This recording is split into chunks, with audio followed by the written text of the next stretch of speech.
We're surrounded by it literally every single day, on signs, in books, on every screen we look at, but we almost never stop to think about it. I'm talking about print. It's a technology that so completely shaped our world that we barely even notice it's there anymore.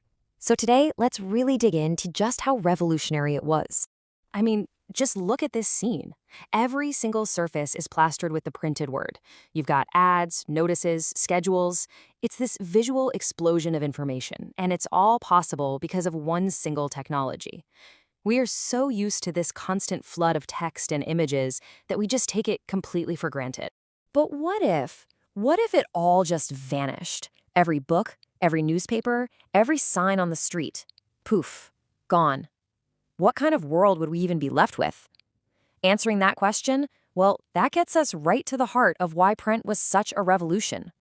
Before print, the world basically ran on the spoken word. Knowledge was passed from person to person out loud. History wasn't in a textbook. It was told through ballads and folk tales, all recited from memory. You didn't read sacred texts, you heard them. It was a world built for listening, not for reading. And check out what a book was back then. It wasn't some mass-produced thing you'd pick up at a store. It was a work of art. Each one was copied by hand by these incredibly skilled scribes. It was a painstaking, expensive, and unbelievably slow process.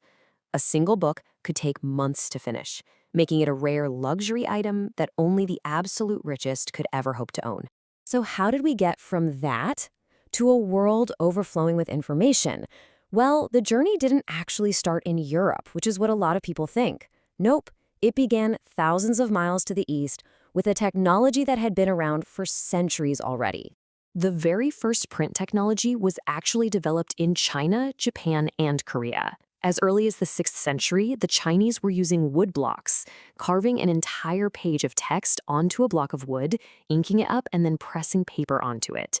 This hand-printing method started to spread, carried by Buddhist missionaries, and it eventually led to the creation of the world's oldest known printed book.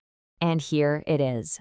This is a page from that very book, the Diamond Sutra, and it just shows you the power of woodblock printing. It lets skilled artisans perfectly copy the beauty and the detail of calligraphy, making it possible for the very first time to create multiple identical copies of sacred texts. Okay, let's jump way forward now to 15th century Europe, where the conditions were absolutely perfect for a revolution. You had literacy slowly on the rise, universities were popping up, and the demand for books was just exploding. The old way of doing things, handwritten manuscripts, it just couldn't keep up, not even close.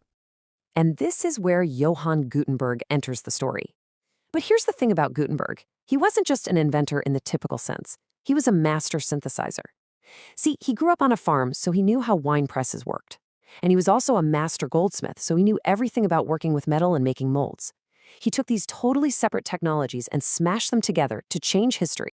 Gutenberg's real genius was the whole system he created. He took the wine press and adapted it for squeezing paper.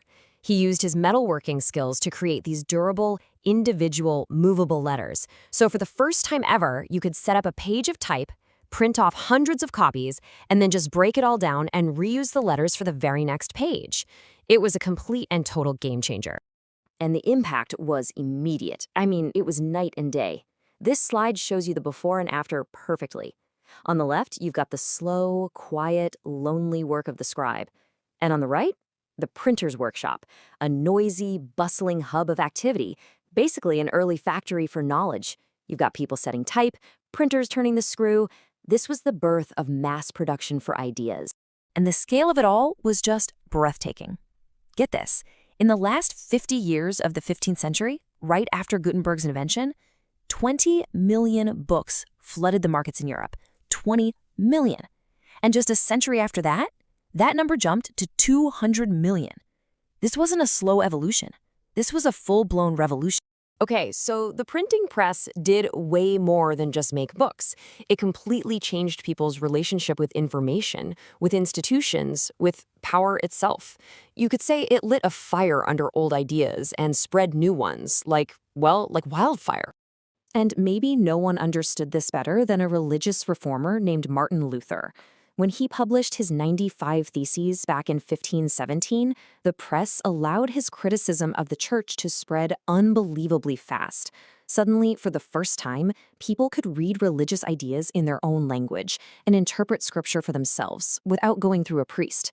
This direct line of communication is what sparked the Protestant Reformation.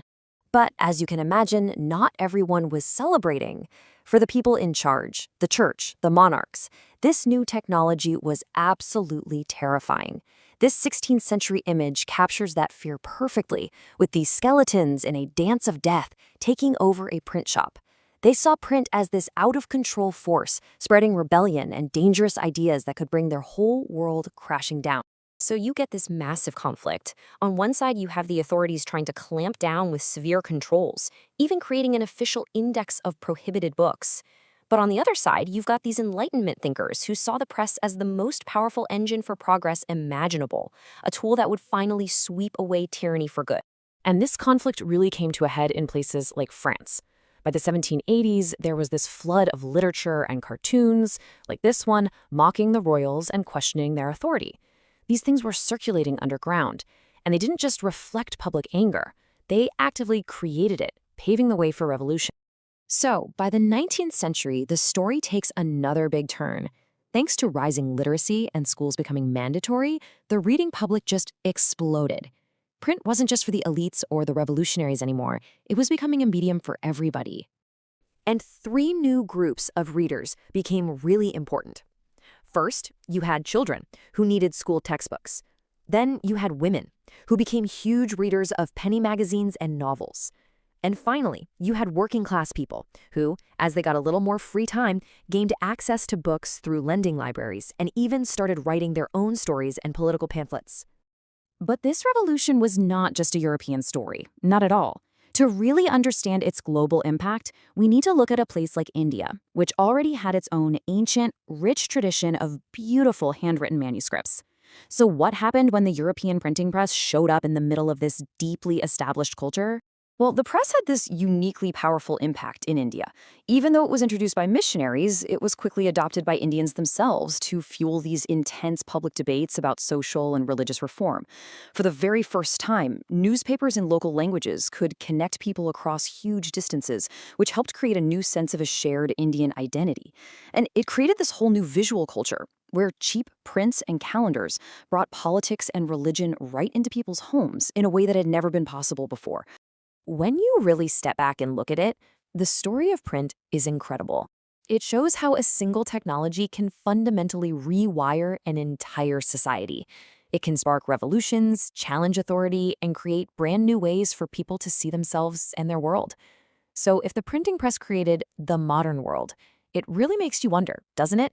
What kind of world is being created by the digital press of our own time?